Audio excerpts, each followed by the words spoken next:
I know what you're thinking. Can I review every AFL club's draft haul and sort them into an absolutely perfect and immaculate tier list? First of all, that's a very specific thing to be thinking. And second of all, bloody oath I can. Let's finish this draft extravaganza in style, and let's get into it.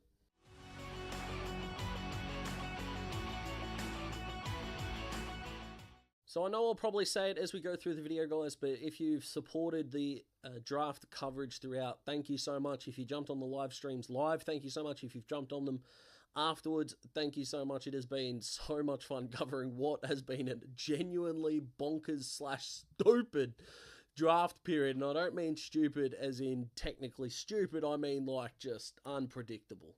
That's probably the word I should have gone for. But work has been a proper pain. So you know what? Let's just roll with it. So, normally with a tier list, you'd get like failing tiers as well. So, like your Ds, your Es, or your Fs, for example. That's not going to happen in this. I don't believe anyone failed. I don't think you can fail on draft night. I think it's now all about your development and how players go. Sure, some players drafted maybe in the 20s aren't going to go as well as some maybe even in the 40s and the 50s. But in terms of how we're looking after the draft period, I don't think we can conclusively say that a team failed, any of them.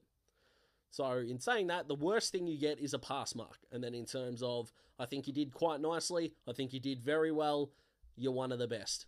That's kind of how the tiers work in reverse chronological order. So, I'm just going to go in alphabetical order, even though the tiers don't really go in alphabetical order. So we start with the Crows, and I'm only looking down so I can guarantee I get the actual picks right, so no one yells at me in the comments. So pick 8, they traded up for Daniel Curtin. Pick 21, Charlie Edwards. Pick 27, Oscar Ryan. The trade up for Curtin, for me, went S tier. Charlie Edwards, I think, was a pretty good pickup. I do like him a lot.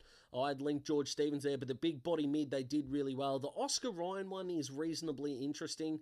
In terms of the teams that I'm thinking about putting in my S tier, I don't think I can put the Crows there. Not because of a lack of picks or even anything that Oscar Ryan, Charlie, or even Daniel Curtin have done wrong. I definitely think they could come out of this in a year, 2 years' time as an S tier. But I think for now, I think top of the A tier is going to be a good spot for the Crows. That could change. Crumb fans, don't hate me just yet. Wait till the end of the video, see how we go. Brisbane, Logan Morris, Luke Lloyd, Zach Ostelski, and Reece Torrent from WA. And I'm going to go with an unpopular opinion here, but they are going to be my first S-tier team. A team that was 4 points off a flag, addressed a third tall forward, another forward threat, a tall and a very, very good defender in my opinion. Brisbane smashed this draft. They're going to get Levi Ashcroft next year as well. The window is still open. I love what they did. Could it be an unpopular opinion? I think it might be, but we'll see how we go. We go to the Blues with pick 29. They took Ashton Moyer. Loved it. Loved that I got one right in my mock draft post, like pick 6 or something. And pick 34, Billy Wilson. I think there is some boom-bust potential with Ashton Moyer. Now, I am in certainly no way rooting for the bust bit, and I think Billy Wilson could be a goer. But Carlton are one of those teams that I'm happy that they got their guys, but I'm just unsure of at the moment. So I'm going to have to put the Blues in the C tier here. Another club who only had 2 selections, Harry DiMattia and Tau Giath, it got pronounced a few different ways on KO last night. I love what the Pies did. Now, the question I'm kind of asking myself is, did they rob themselves of an S tier because they didn't have more than 2 selections? Did they rob themselves of an S tier because of something else? Can I really put those 2 picks in the S tier? Do they lose points for not taking at all? You know, I was debating it. I think I am going to put them in the A tier. The only question I'm asking themselves is, did they have a better haul than Adelaide? Oh, and I'm going to say no. I think I'm going to put the Pies here.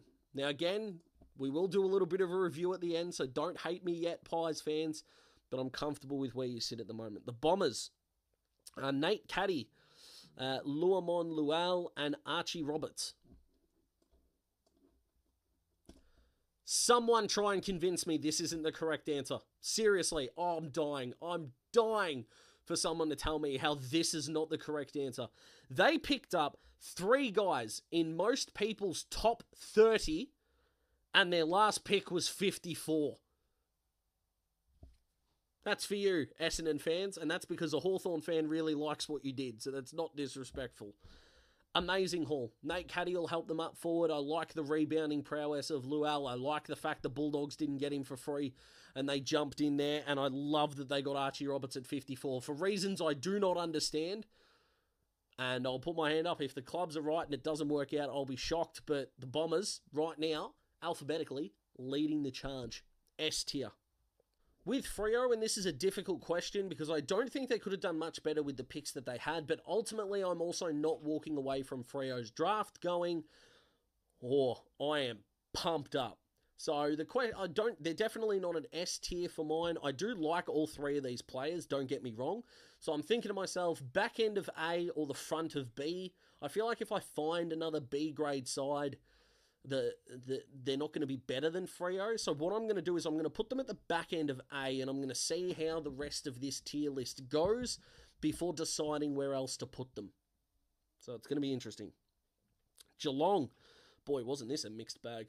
Connor O'Sullivan, Mitch Edwards with Toby Conway there is just so interesting for me. It probably tells me Shannon Neal is going to be a forward, or they're going to trial him as a forward.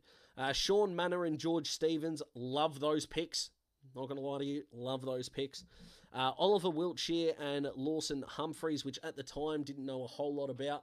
Know a little bit more about those guys now. So the real question that I've got is, do 3 picks that I would genuinely put, or 2 picks definitely, with O'Sullivan and Stevens that I would put in the S category, an A for Edwards and Manor, and not sure about Wiltshire and Humphreys. I'm torn here. I'm actually thinking, I don't know, could I do it? I think I'm going to put Geelong B. Maybe, subject to change. We'll see. Instinctually, that feels right, but I think by that account, I think I have to put Freo there. I think. Let's go to Gold Coast. Now, Walter, Reid, Rogers, Graham. I mean, S tier seems like they just get an S tier for free, which sucks. But what I'm doing is I'm not putting it. Gold Coast will be the worst of the S tier teams. And if I get angry enough during the review, I'll put them at A. But do they get punished for it? That's a philosophical question. But they get a tall forward, they get a ruckman, they get a very good midfielder who will start his career forward, and Will Graham is a bit of your sort of utility type. And by that I mean I can see him starting his career at any point to the centre square in the wings. To the Giants. What a weird draft this was for the Giants. So they've got Phoenix, Gothard, James Leake, which I really like that pick. I like the Gothard one as well. Joseph Fonte and Harvey Thomas. So it's going to be interesting to see how this draft goes. My instincts still say B for the Giants. Definitely not putting them ahead of Freo. I don't think I can put them ahead of Geelong either. So I'm going to slide the Giants in there. They made some trades that maybe didn't make a whole lot of sense either at the time. But we'll wait and see. Now the Hawks, Nick Watson at 5. I thought it was him or Curtin. The longer the draft went on, I was like, yeah, we're taking the Wizard. Will McCabe, Bodie Ryan, and Kulsha Deer. Now, we're actually going to start in reverse order here. So, Kulsha Deer to the Hawks is an S story, and I think he's got a ceiling. I really do. I think he's got a high one as well. He could be anything up forward. I don't mind the Bodie Ryan selection. In terms of talent, I don't mind it. You want best talent available at pick, what was he, 46? I think that's what you're looking for. Best talent available. He locked down Harley Reid. He has shown his lockdown ability in the past. He's a good rebounder. He's a beautiful kick. You know, the Hawks, what's Jarman Impey going to be like? Are they going to push CJ to a wing or maybe even a Michael Fredericks style role at manic pressure up the ground, beat them back kind of operator? There's nothing wrong with having some depth, to be honest. I know some Hawks fans are freaking out that we didn't take Ari Schoenmaker, but he did get to 62 for a reason. So we don't know or some people think they know what the reasons are. I currently don't, so I'm not going to speculate on it, but we move on. Will McCabe at 19 was the perfect result in terms of cashing in picks. We were able to keep that 46 for Bodie Ryan, which was very, very nice of us. And McCabe's going to do nice things, and Nick Watson addresses a need, and the Hawks clearly attacking this offseason in terms of offense, not defense, like a lot of Hawthorn fans were maybe keeping an eye out for. If the Hawks are going to lose games by, say, 5 goals next year, clearly Sam Mitchell is saying that we want to lose them 120 to 90, not 90 to 60. And I do not mind that at all. I definitely think Watson, McCabe, and Colshadir do make it an A, and I'm not saying Bodie Ryan is not a bad pick at all, so I'm going to put the Hawks at the back end of A for the moment. Melbourne, 7 and 13. Windsor and Folstrop did the job. I am surprised they didn't go at all, but they are certainly, I think, in the A tier. 2 very good selections, maybe back end of S. No, I think the top of A will do the job. Do I have them better than the Crows? Ooh. Yes. I think they address needs with quality youngsters.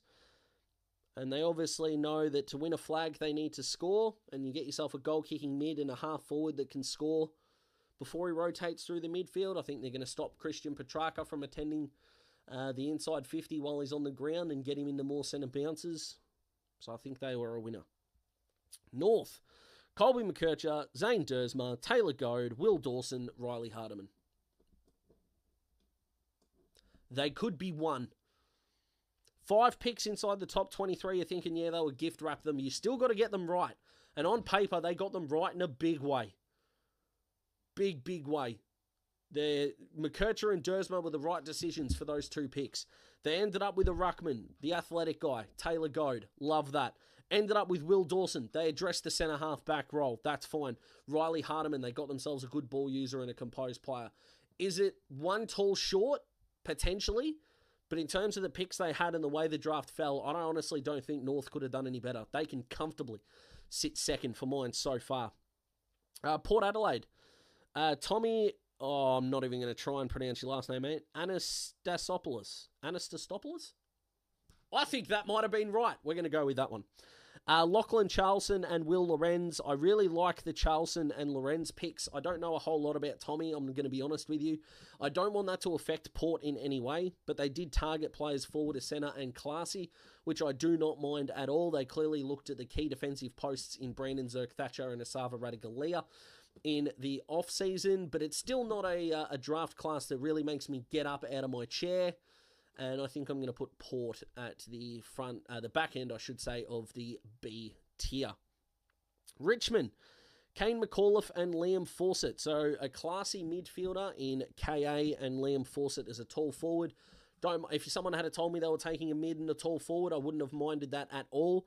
From the Tigers, they got a few pick trades done. I'm still not happy with the amount of time they took throughout everything they did in this draft. But they did quite nicely with the picks that they had. So I'm going to put Richmond, I think, in the B tier. I think they did quite nicely, and I'm going to wedge them there between Geelong and the Giants. The Saints. Darcy Wilson at 18. Lance Collard at 28. Angus Hastie at 33. Hugo Garcia at 50. And Ari Schoenmaker at 62. Oops. Now, the question that I'll ask myself before we get to sort of the review here is getting Hastie, Garcia, and Schoenmaker as potential bargain buys better than what North did? We'll find out. But it's definitely S tier. The St Kilda recruiting department have done it again. They did get their key defender eventually. I genuinely think if they didn't get a tall defender in that last pick, even though Schoenmaker did slide, I could comfortably see the Saints maybe being even behind the Hawks or maybe ahead of the Dockers there. But the fact that they were able to round out such a good draft class with a key position defender just elevates them beautifully for mine. We'll see how they go, but in terms of the reaction straight out of the draft, I love what the Saints did. The Swans. Will Green, Caden Cleary, and Paddy Snell. I think the Swans had the most underrated draft class of the entire lot. I really do. Now, Cleary, the academy, that's fine. But Will Green, the athletic freak himself, and Paddy Snell, who I enjoyed watching in the back end of the year, who I thought could have just ended up in the rookie draft, but the Swans took a chance on him. I can genuinely see this being a back end of the A tier for mine for the Swans, and how symmetrical is that looking at the moment. But we will go under review here when we get there. But Green for mine is a tick. Cleary is a tick. 24, maybe a little bit earlier than they wanted to pay up for, but I like the Paddy Snell pick as well. So instinctually, we'll go there. The Eagles, Harley Reid didn't trade the pick, could actually just put them in the S tier for not trading it. I like the Archer Reed pick. Clay Hall, I'm a little bit indifferent on Clay, just a touch. Now, the midfield at West Coast is looking quite good. Even if you take out Tim Kelly and Elliot Yeo with Jinby, Hewitt, Long, Archer Reed, whether they rotate Campbell Chesser through there or not, but they've got Clay Hall now. They've got these guys that are able to rotate through. You then add in Tim Kelly and Elliot Yeo, and it's looking really, really good. And Harvey Johnston, for mine, was one of the guys that I really liked watching in the back end of my draft research as well. So, I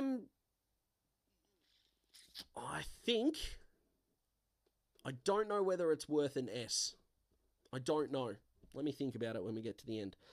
And we finish with the Bulldogs before we get to the review. We go Riley Sanders, Jordan Croft, Joel Freyer, Lockie Smith, Aiden O'Driscoll. And this, for mine, is definitely an A tier for the Bulldogs. I think Sanders is the right call in that spot. They had to take Croft, they did. But I like Freyer, I like O'Driscoll. The fact they took 2 wingmen is really interesting to me, considering they had Oscar Baker, who did a pretty good job last year as well. But does that tell us that Bailey Smith may be out the door in terms of that outside mid? What does it mean for Jackson McRae in terms of playing on a wing? They could be 2 good decisions by the Bulldogs to do that. I still think I've got to put this as an A, and I don't think I can put it behind any of these clubs. Looking instinctually at this list now, I think I need to put Port. Down there. I'm actually tempted to put the Giants last, to be honest. Gothard, Leake could definitely work out. Fonte and Thomas, we'll wait and see. Moyer and Wilson, I think the boom-bust potential of the Blues maybe just go like that. Moyer could genuinely be a superstar, and this could age terribly, don't get me wrong. The S-tier teams, the Bombers, that works for me. I think, am I punishing North, though? And the Saints did a really good job as well. This is difficult. This is hard. Brisbane, Logan Morris, Lloyd, Zakostelski, Torrent. I don't think I can move Brisbane. Or I could probably put Brisbane there. Zakostelski and Torrent. Brisbane or West Coast? Who had the better draft? That works. That's a lot of A-tier teams, though. Bulldogs, Sydney, Hawthorn. I think they're all honest. Am I just too generous of them? Does anyone wish I was their high school teacher right now? McAuliffe and Fawcett. I think I can put Richmond to a C.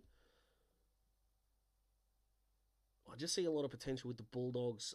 My bias towards the Hawks. Watson, McCabe, Colshadir. They did their job, the Hawks. I think I could put the Bulldogs here. I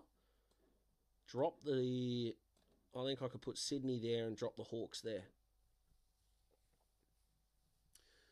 That looks instinctually pretty good to me. Oh, hang on, the Crows look low.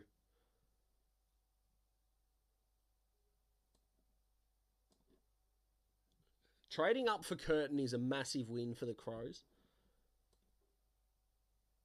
In fact, I reckon I could do it like that. I think reviewing, I'm pretty comfortable with that, to be honest.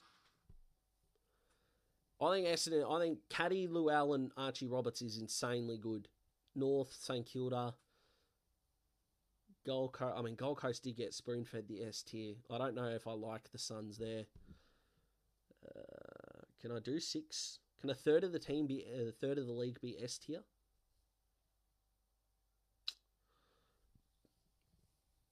Who knows? Who knows? Well, to be fair, I could have 8 teams as an A grader.